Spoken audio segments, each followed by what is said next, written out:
When I first met Thomas, he was the kind of man I never believed I deserved. Steady, kind, a little reserved, but warm in a way that made me feel safe without needing to ask. He was the type who fixed squeaky doors without being told, who remembered the brand of tea I loved and brought it home even when I hadn't mentioned I was out.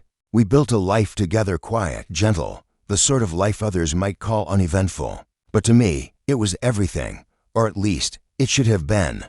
But sometimes, peace can masquerade as stagnation, and I was too blind, too foolish, to know the difference. Somewhere in the blur of raising our daughter Emily, clocking in at work, and slipping into a routine so silent it felt invisible, I began to crave something I wasn't asking for at home. And then there was Alex, a co-worker whose attention came wrapped in easy compliments and playful smiles. I told myself it was harmless, just validation, just words. Those words, though, slowly turned into late-night drinks. The drinks turned into hotel rooms, and the hotel rooms left behind a silence that reeked of guilt.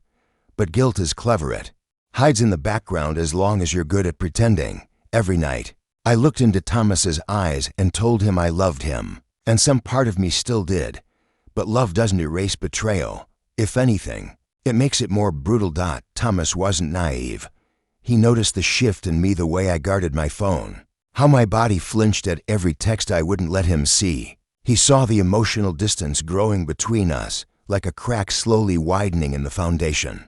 But he never confronted me, never raised his voice, never demanded explanations. And that silence, that quiet, knowing heartbreak was the first sign of the end. It unraveled one evening when I was at Alex's apartment. Thomas found the messages on the family iPad. Emily had been watching cartoons, and a banner popped up, curious, innocent. But what he found wasn't. I wasn't there to see his face as the truth unfolded, each message a knife to the life we had built. I wasn't there to witness the moment he realized that our marriage, our family, everything he had trusted, had been shattered by my hands. The next morning, he made Emily breakfast, kissed me on the forehead before I left for work, and told me to drive safe. I would replay that moment for years to come. Was that his goodbye? Was that him already letting go? That night, he didn't come home. I called him over and over again, first out of annoyance, then panic. I told myself maybe he just needed space. But deep down, I already knew. At 3:12 a.m., there was a knock at the door. I still remember the heaviness in the air, the way one of the officers avoided my gaze like my sorrow might be contagious. Thomas had checked into a roadside motel, left his wedding ring neatly on the desk, swallowed an entire bottle of pills, and that was it.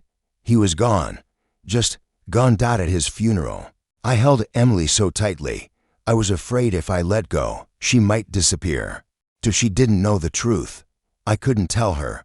Not then. I told her her dad had been struggling, that sometimes life becomes too heavy to carry. And she believed me because she trusted me. That lie clung to my skin like oil.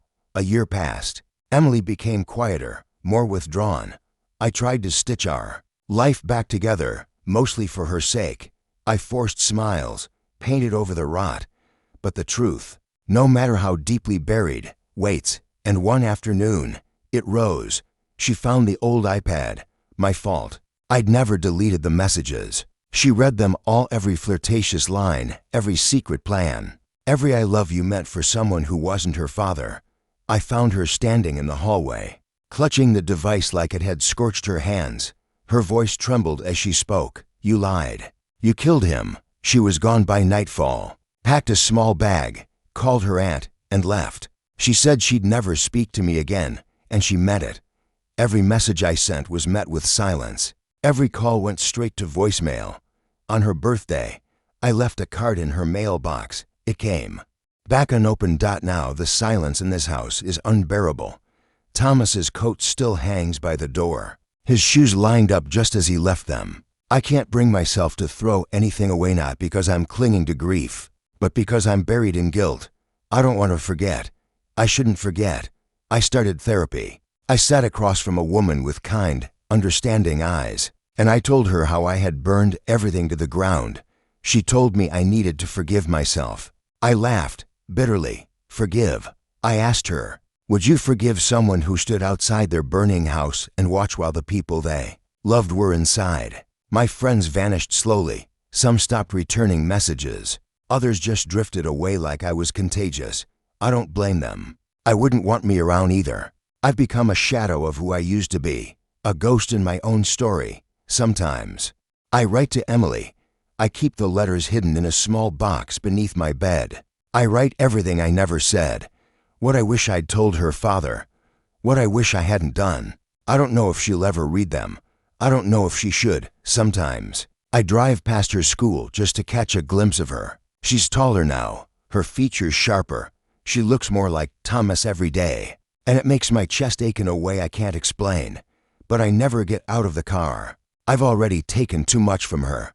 She deserves peace even if that means never laying eyes on me again. What people don't understand is that I didn't just lose my husband. I lost my daughter. I lost our home. I lost myself. Every morning, I wake up and relive it. Every night, I beg the darkness for a second chance I'll never get. So now I live in the aftermath. In the wreckage I created. I don't expect forgiveness. I don't even ask for it. But if I could ask for one thing, just one, it would be that Emily might one day look me in the eyes. Not to say she loves me again. I don't expect that. But just to give me the chance to say the words I never got. To say to either of them, I'm sorry.